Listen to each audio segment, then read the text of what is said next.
Hello kings, queens, peasants, and squires. Welcome to Knights of the Bedrock.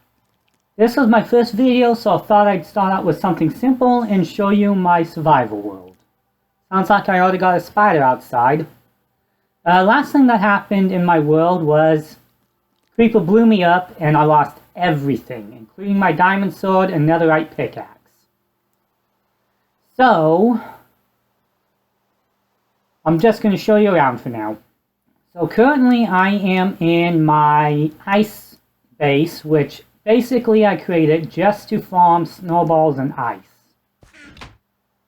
So very simple base, couple storage chests, crafting table of course, a furnace in case I happen to get anything worth smelting. Then I have a chest full of snow and a chest full of ice. First thing we need to do is get it daytime so I don't die yet again.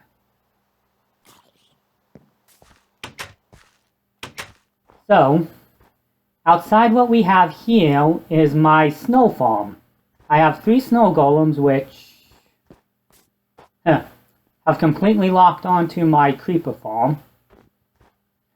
But they pretty much create an endless supply of snow for me. Up here I have my ice farm, which I use to harvest ice. Not too big, not too fancy, but definitely does the job quite well.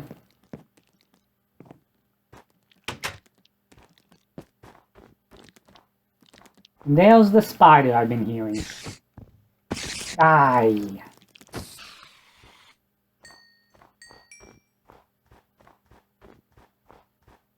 So let's see. First, they all standing at the doorway, huh?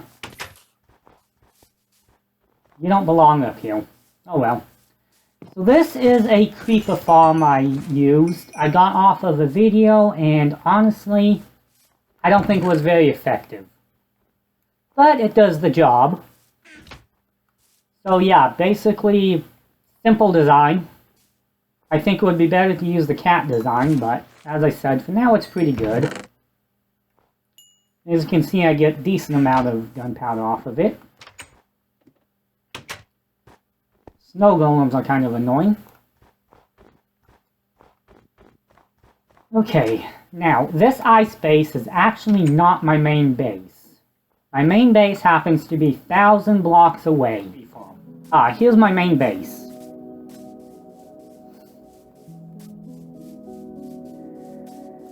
So, my main base, I haven't done a whole lot on, but definitely got everything I need to start.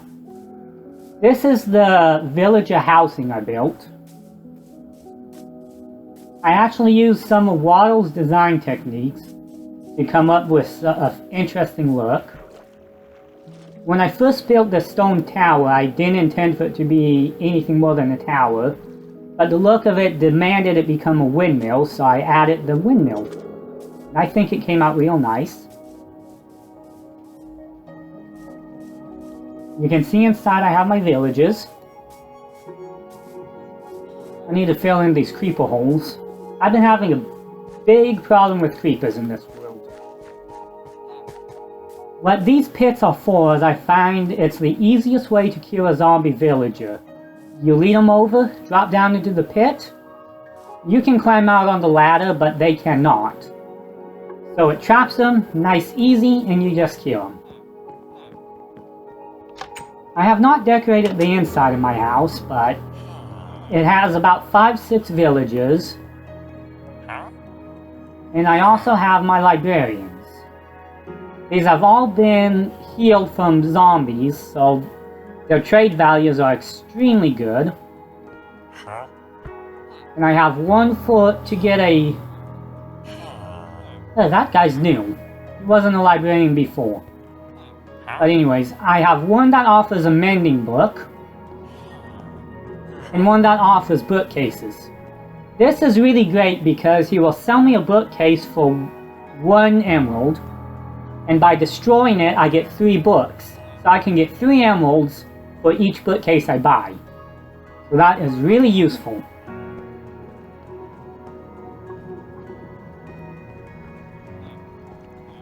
Thinking of building each of these little rooms into a workspace for different types of villages. You come upstairs, I have my bedroom. Lots of beds, very useful. Respawn point says you can only sleep at night. And yeah, it's a nice little house, I think. I really like how it came out. Of course, I use iron doors to make sure zombies don't break in and kill everybody. Here's the inside of the windmill. So yeah, I definitely need to decorate it. Any ideas on what it should look like, let me know. So this would be my farms. Specifically my spawner farm. This world has an interesting feature in it. That it actually happened to have a skeleton farm, which is in that area. A skeleton spawner, which is in that area. A zombie spawner, which is there. And a spider spawner, which is there. So by using proper drops, I can soften each of the mob down to 1 or 2 hit points.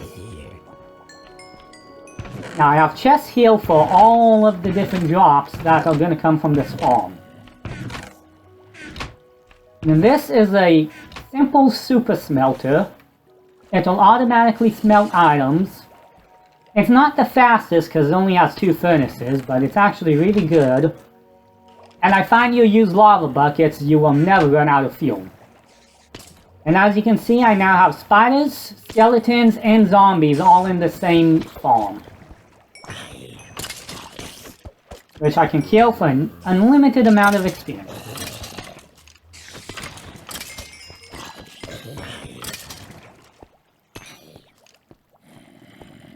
Now, again, I need to work on this area a bit, but if you come up over here, you will see my slime farm. Probably should not be doing this without armor or equipment, okay guys?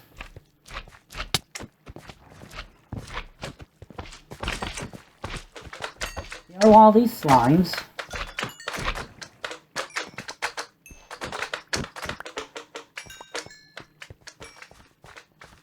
Yeah, the slime farm is simple.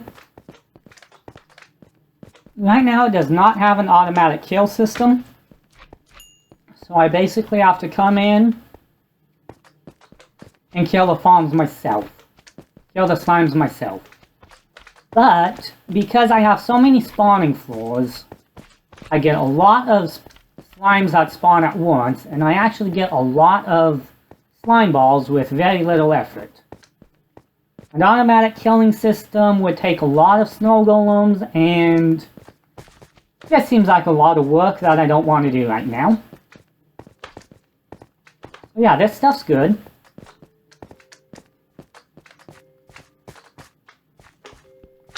Die!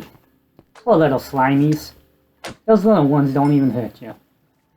Another thing I have inside the house I didn't show. This is a big work in progress. Would be my item sorting system. This is what I was gathering the ice for.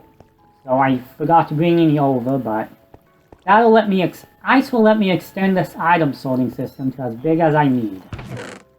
Basically, I can drop whatever I want into this chest up here. And you can see it all vanishing and getting shot through there. So the items end up is down here. I forgot to replace my barrels. So let me do that real quick. Now, as you can see, looking at it like this, it looks like a very simple wall, nothing fancy. But back behind that wall is an automatic sorting system. And as you can see, it will sort anything.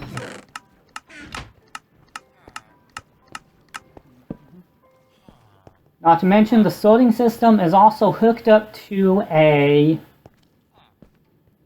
Oh, what's that guy doing down here? Villagers are so annoying. But yeah, this is also... Each item sorting system is hooked up to a item silo, so it can carry tons of items with no effort.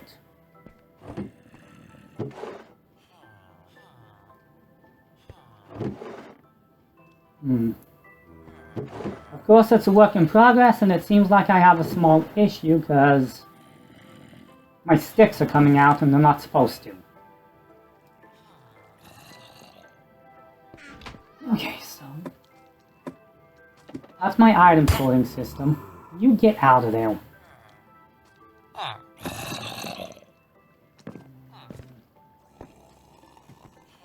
And I'm gonna have to get that villager out or kill him, whichever. But it is bedtime. So quick sleep, turn it to daylight, guys, and let's go check out my farm. Over here is my starter house I built for this world. Really, it's just very cluttered and cramped because it was not meant to be a long-term usage, but it works. Over here, I have my automatic wool farm. It has all 16 colors of sheep in it. And each of them is automatically shielded.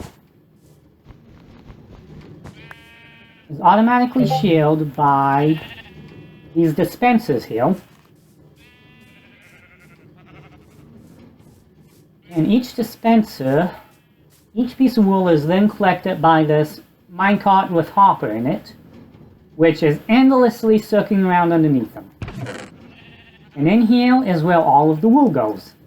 As you can tell, it's an endless supply, and I'll eventually take those out and throw them into my sorting system. This right here is that tree farm I told you about. As you can tell, it is very small, very compact. That is an extra add-on to allow it to hold more trees, but not necessary. And you come over here. Basically just turn the lever off, hit the reset button, and then you can plant trees. This chest here holds a very large amount of bone meal, but the farm is very effective on its bone meal use and doesn't need too many.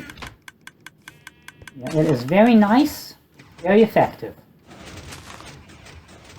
And you can even go AFK on this simply by tying down your controller so that it automatically plants your tree.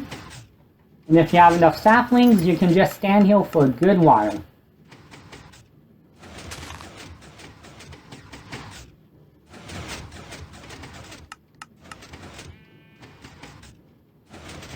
I am very proud of this design. It took me a long time to make. And I will be doing a tutorial on it because I really think it's useful, and it's hard to find this type of tree farm for Bedrock. Now, if you wanted to quit clicking and be an endless noise, all you gotta do is flip this lever. It'll run one more time. And be done. Over here is a combination of a honeycomb, and crop farm. You can plant any crops you want in it. The bees will fertilize them to make them grow much faster. And when they enter their hive, they will make the honey and honeycombs. Now, if you want harvest, you just push this button. And as you can see, it automatically harvests everything and pushes it to the center of the farm. And you can come in, select your crops, and replant. Nice, easy, and effective. Now, for the honey and honeycomb, it is automatic. When the bees leave their hive, it triggers the observers that are watching them. Or actually, in this system, I used a comparator that detects what level of honey it is at, and eventually, when it reaches 5, it triggers the hopper, or the dispenser. There is a tiny bit of loss. I don't know how to stop stuff from shooting out the back, but that does not happen often. And most of the honey and honeycomb ends up in this chest. again, I'm using a minecart with Hopper to collect it all. So again, very simple, effective system, very low resources needed. There's my pumpkin and melon farm. Very simple design, just a few streams of water, which is actually underneath the slab, which keeps all of these farmlands hydrated. Same thing with the pumpkins.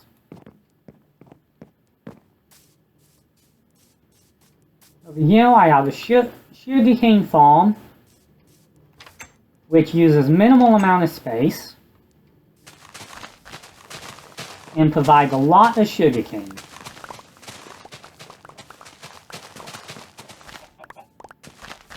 Again, because I put slabs on top of all the water, I can walk around without falling into anything, which makes it very easy and simple to harvest. Then I have the sweet berry farm. It looks like they fixed the glitch that... Nope, never mind. I can still walk through them, huh? I know there's a better way to do it that won't harm you, but it was glitched when I built it and it didn't harm me anyways.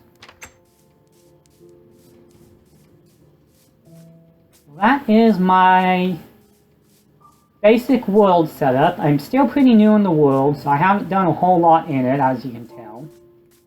If you thought this was interesting, leave a like, let me know down in the comments, and maybe subscribe to see my other videos. Hopefully this channel actually turns out pretty good, and if not, oh well. And for a closing statement, and be careful. I heard that a midget fortune teller has escaped from prison. The police are saying be on the lookout for a small medium at large. Thank you and have a good night, and keep on rocking the Knights of the Bedrock.